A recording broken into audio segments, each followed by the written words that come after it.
5 on your health tonight, targeted online, pushing their bodies to extremes and putting their lives in danger. Yeah, it's a very real risk for more and more young men. Jessica here now with the new push to shed light on this troubling trend. Jessica. That's right. When you think of kids battling body image issues, we often think of young girls, and it is a problem. But a new documentary premiering today is revealing the growing number of young men becoming more and more muscle obsessed.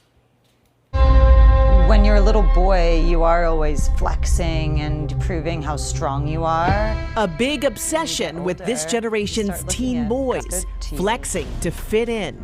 All my life, I've been like a skinny kid. I really started to notice the way that I look. It became like a struggle. I looked up on the internet, how can I gain muscle quickly? With the influence of social media and the availability of potentially dangerous supplements, it's no surprise that so many young men are hyper-focused on bulking up.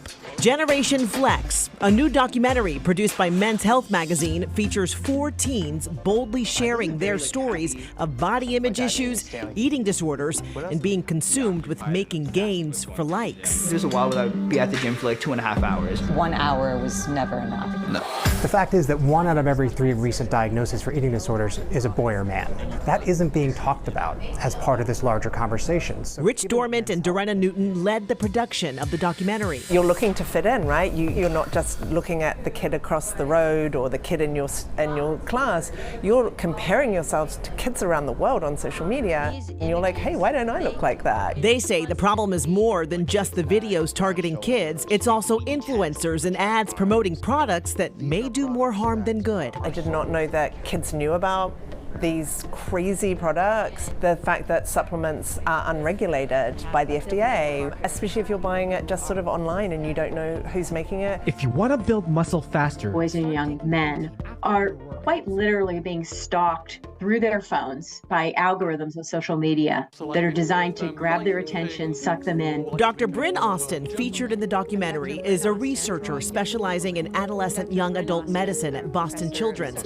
She says the content kids are seeing on their phones is no accident. There are many people out there trying to make money off of making boys feel bad about their bodies. We estimated that these social media platforms are raking in nearly $11 billion every year from children online, and that's just in the US. And the next thing I remember is like me sitting down in the bathroom with paramedics around me. The documentary introduces us to one 18-year-old who was so dehydrated and malnourished, he blacked out in a school bathroom and nearly died. So there are very serious consequences that can happen when you're ingesting things that you don't know what's in them. Who do you want to watch this? I mean, I think it's critical that parents and kids watch this film together, just because there are different elements of the film that will hit them differently. As a mother, for me, I realized in making this film, you know, they live in this whole different world that we can't access. And we can't actually access it unless we talk to them. I think a lot of people think about the cover of Men's Health. They think about, you know, muscles and fit men. And I think a lot of people are curious as to why you wanted to deep dive on this topic especially. Yeah, I mean, where does Men's Health get off telling anybody about healthy body image? There's certainly been chapters in our history where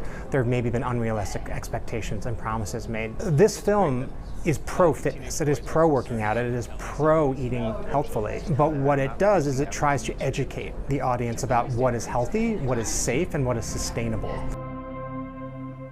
Now, we should mention there was a push last year in Massachusetts to ban the sale of dangerous diet pills and muscle-building supplements to minors, but the bill never made it out of the Ways and Means Committee. There are plans to refile it this session. Right now, New York is the only state that has passed a ban on those products to anyone under the age of 18.